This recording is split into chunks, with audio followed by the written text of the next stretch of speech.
I once told Micheline when we were in court, we had a few minutes to talk, I said, I really want to go back to Vancouver. And her exact words were, then go back to Vancouver. We don't want you here.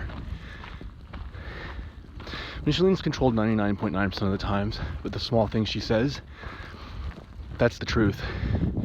She can mask it. I've seen it. I've watched it. The manipulation. I've seen it. I've seen her lie to everybody.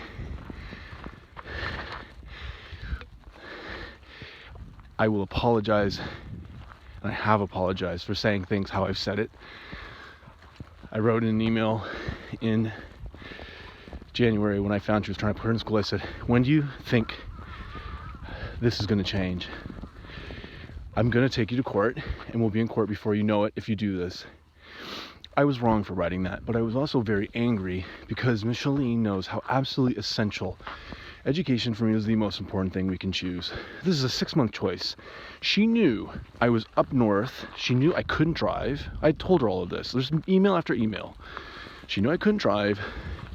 She knew I didn't have a car because my car was in the shop in Toronto, so I have no car. I'm walking every day with a backpack, with a cane, 3 kilometers, which I shouldn't be doing, to get food. Until finally, the Korean deli people asked me what was going on. I didn't know them, and I said, well, I had a concussion. They would start dropping the food off for me. That's how bad it was. In that moment, she goes, I told her, she knows all of this. I was totally transparent because I'm trying to get her to understand and work with me. Her answer is, you got 48 hours. So I tell her this. She knows I have a concussion. She knows I'm up north. And she goes, you have 48 hours. Of course I got angry. And I apologized right afterwards. I said, look, I'm sorry for how I said it.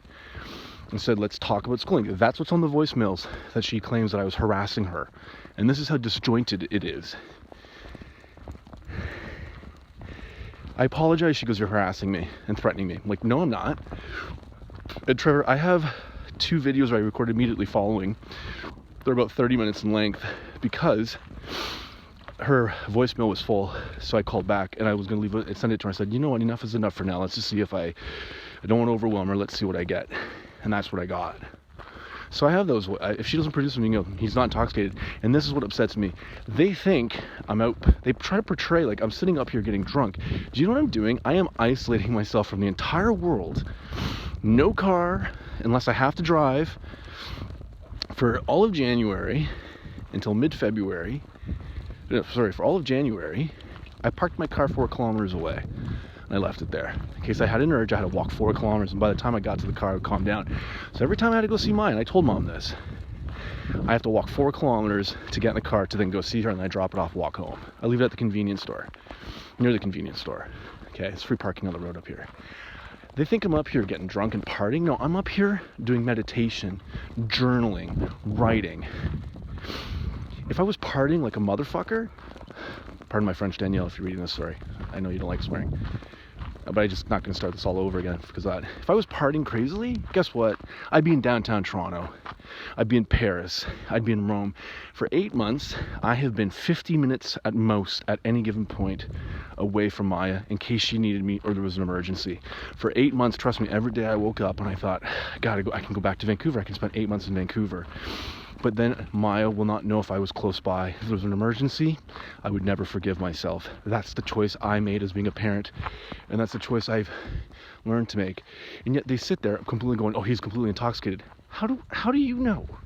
No, in fact, I'm sitting there friggin' doing goddamn yoga, and I'm reflecting and I'm thinking. I'm trying to slow my mind down when I'm talking. I'm trying to formulate thoughts. I'm going slow.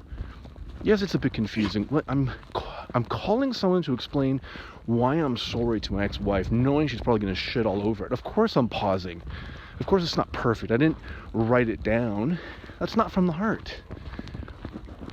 And this is the issue with Mom. I send something like that and she says, you're harassing me, I have to call the police. Like, come on.